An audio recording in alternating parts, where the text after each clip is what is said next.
We're cheering on this weekend too, because Cassie, it looks phenomenal. No? No, I agree with you. I was like, wait a second, what changed? What changed? Oh, I know. Yeah. Oh, I know. Yeah. Yes, also waiting for the weekend. David got started a little early. Yeah.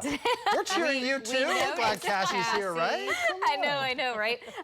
We do have some storms today, but we've all known that the severe threat, it has been very low. In fact, it's out of the metro now. So if you're in Oklahoma City, we could still see an isolated shower. We still have our storm trackers out. They're going to be out near Seminole, and they're watching these storms very closely. In fact, we've got Val, we've got Tom and Jeremy out today. Let's go ahead and take Val's shot. Val, it looks like you've got some pretty low-hanging clouds there. Go ahead and give us an update. Yeah, so right now, Cassie, we are in the town of Seminole, and this storm is moving through Seminole as we speak. We've seen several updraft lowerings with the storm. And although none of that has been really significant as far as rotation or anything like that goes, just keep in mind that this storm is getting a little stronger the further southeast it goes. So we will watch it closely. Back to you. All right. Thanks so much, Val and Amy. Yeah, the storm's going into a little bit more favorable environment for seeing some much stronger storms that could produce wind and hail and a very low tornado threat. Have not seen anything like that today. But just looking at our severe thunderstorm watch box, that's all in the blue. So that's to the south and east. We have the one severe thunderstorm warning that's going to be just south and east of McAllister. And that's also moving to the south and east, so away from us. So some light rain across parts of north central Oklahoma. And again, we're not totally out in the clear just yet here in Oklahoma City. We could still see some spotty showers, but certainly no severe weather. We still have that shower. I would call it maybe a storm at this point now. I mean, we've had a couple of lightning strikes. We haven't seen any hail reports out of that, but the intensity of that rain starting to pick up a little bit more as it is now moving into parts of Seminole. Also some stronger showers just around Boley and just north of Okemah, also moving to the south and east. But this is where the environment's going to be a little bit more favorable for any severe weather. We have that one severe thunderstorm warning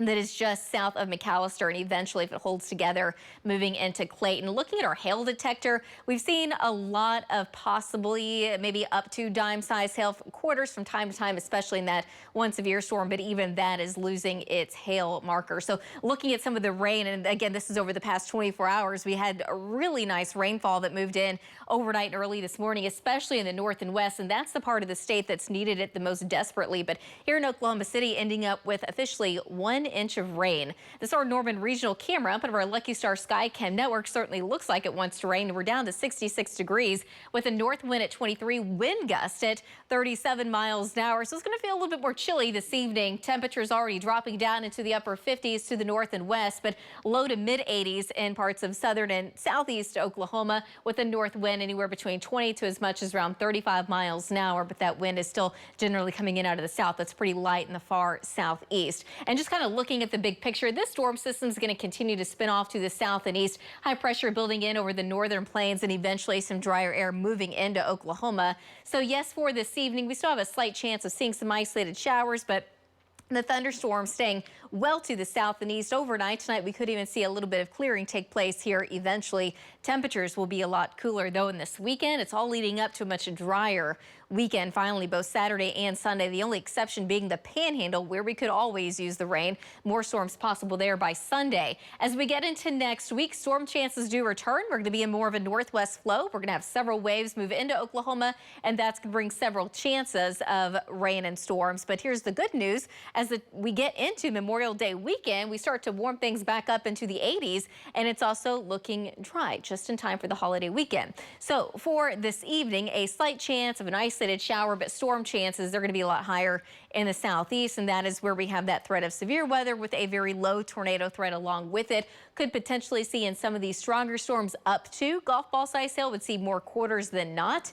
And then tonight, temperatures drop down into the 40s to the north, 43 in Ponca City, 46 in Enid, about 50 degrees in Oklahoma City. Tomorrow afternoon, it's still going to be a north wind from 10 to 20 at times, so a little breezy at times, but highs in the low to mid 70s. And then on Sunday afternoon, I think we're going to add some more cloud cover, but temperatures warming up into the mid 70s in Oklahoma City, upper 70s and low 80s across the west. Monday still looks dry for us, but Tuesday, Wednesday, Thursday, and Friday all a pretty decent chance of rain right now. We'll be right back.